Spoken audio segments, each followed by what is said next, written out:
Prva stvar kod sadnje krastavaca je da izaberete pametnu lokaciju, dobru lokaciju. Krastavac je biljka koja voli da se penje, puzavica je, i samim tim gledajte da ga posadite uz nekakve već postojeće ograde kako bi gubili najmanje moguće vremena kada krastavac bude izrastao i kada ga budete petljali uz ogradu. Jer ako ga posadite na nekoj ravnoj livadi, uvek ćete morati posle konstrukciju da pravite, što će vam otežati dosta posla. Naravno, birajte da to bude po mogućstvu istočna strana osunčana, dakle nemojte ga stavljati u hlad jer krastavac obožava sunčevu svetlost. Ja sam izabrao ovu lokaciju, tu nikada ništa nisam sadio, tu mi se nalazi ograda, moću lako da upetljam mrežu i neću imati muke sa njim. Drugo, blizu mi je kuće, lako ću ga zalivati, tako da izabrao sam ovu lokaciju. Možda najvažnija stvar je izabir dobre lokacije. Zatim sledi obrada zemlje.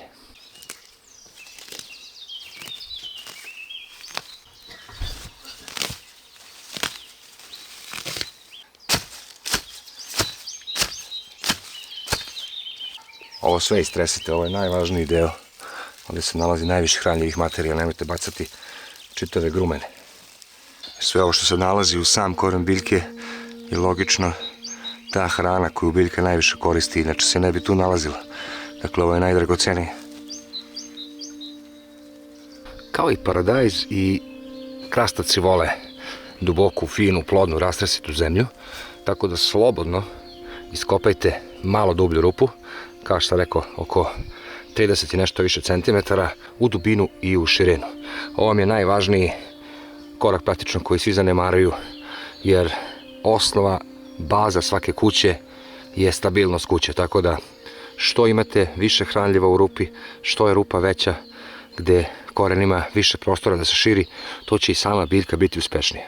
Pored toga što ćemo sada u nju staviti dosta stajnjaka, jer krastavac je biljka kome odgovara veći procenat fosfora, pa naravno, pa onda ide kalijum, a zatim azot. Dakle, azota mu treba najmanje u odnosu na kalijum i fosfor. Tako da, to se sve nalazi u stajnjaku, ali mi ćemo dodati još nešto što ćete vidjeti kasnije u videu, a to je sa čime ćemo na kraju zaliti krastavce. Krastavac se sadi, to je isto jako važna stvar, na skoro metar razmaka.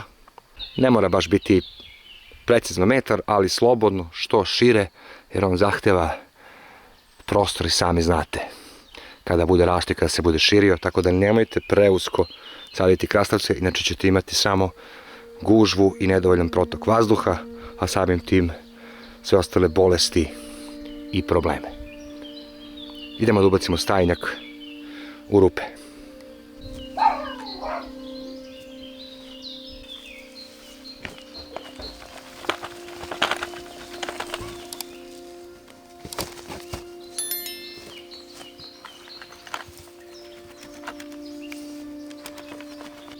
Kada smo rupe napunili stajnjakom, sad bi bilo dobro dodati još nekakav izvor fosfora. To naravno možete postići tako što ćete uzeti veštačko đubrivo koje ima visoki procenat fosfora. Ako niste u stanju da proizvedete fosfor organski, jer to zapravo nije ni malo lako, ali kad malo bolje razmislite, nije ni teško. Sada ćemo otići na jednu od mojih lokacija gde sam pre 1,5 ili 2 godine zakopao ogromne količine kuvanih kostiju, koji su najbolji izvor fosfora na svetu. Složit ćete se, to nije teško. Dakle, uzmete jako jeftino kosti ili čuvate kosti kada jedete posle ručka i te skuvane kosti zakopate u određenu rupu i nakon određenog vremena tu će se stvoriti zemlja koja će biti prebogata fosforom na organski način. Kao što vidite, kosti polako degradiraju, naravno mikroorganizmi ih jedu. Njima treba jako dugo vremena da se potpuno rastave. Kao što vidite, ovdje je jedan deo maltene savršeno rastavljenih kostiju.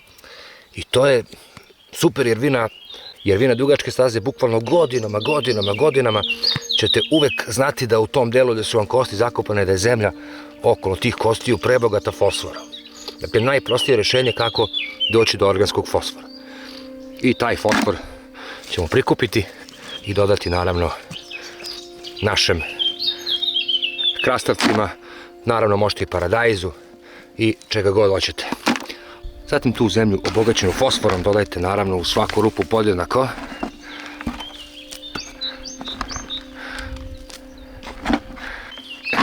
I na kraju to dobro promešate.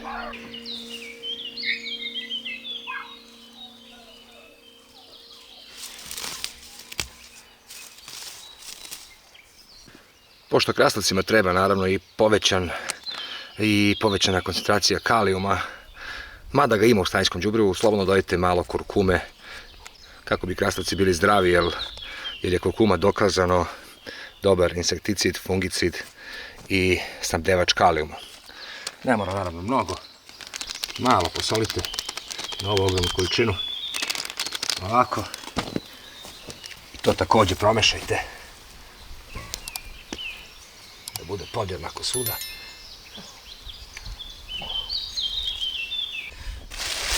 Zatim na red dolazi rasad krastavca. Ovdje imam 4 biljke, ja ću posaditi 3, jer zaista mi ne treba više od 3, a jednu ću pokloniti nekome. Kao i svaki rasad, vadi se naravno malo pažljivije, da se mnogo ne povredi koren, iako koren naravno kod svakog presađivanja koren mora da bude malo oštećen, ali biljke su jake i one će brzo da se oporave.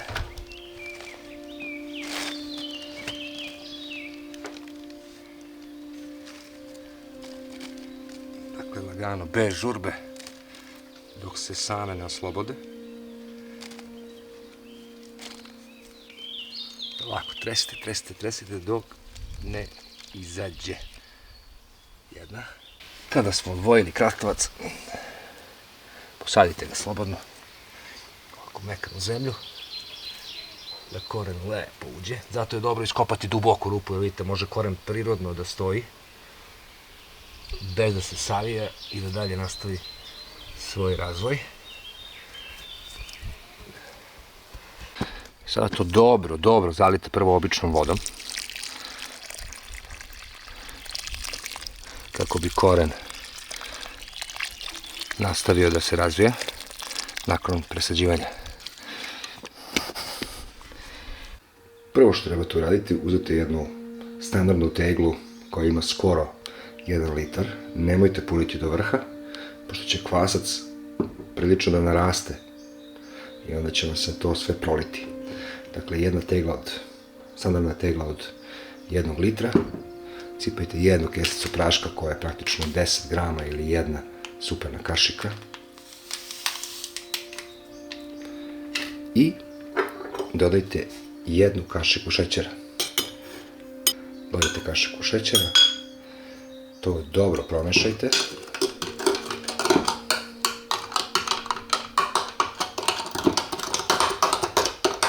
Ovo ostavite oko 2 sata na tamnom mestu da dobro naraste. To je prvo što treba da uradite, jer zahteva neko određeno vreme. Bilo bi naravno dobro da to pokrijete nekom krpom, kako bi bilo u mraku i van dodira sunčeve svetlosti.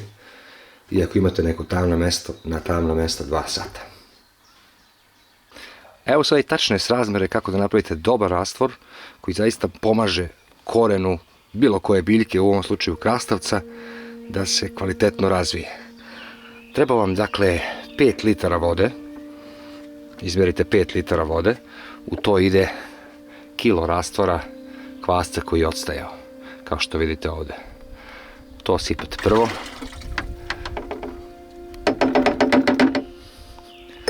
Zatim pola litre mleka na 5 litara vode, pola litre. I 20 grama joda.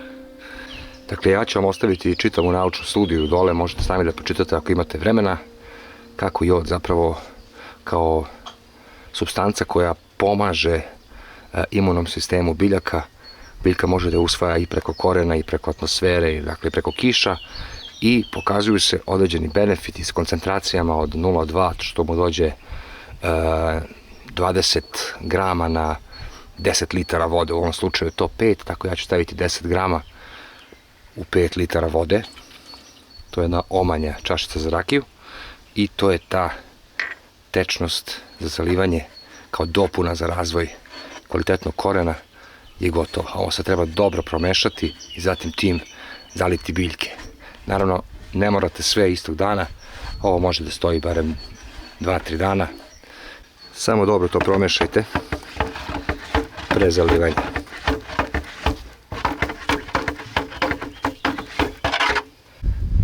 I sad sa ovim zalite biljke.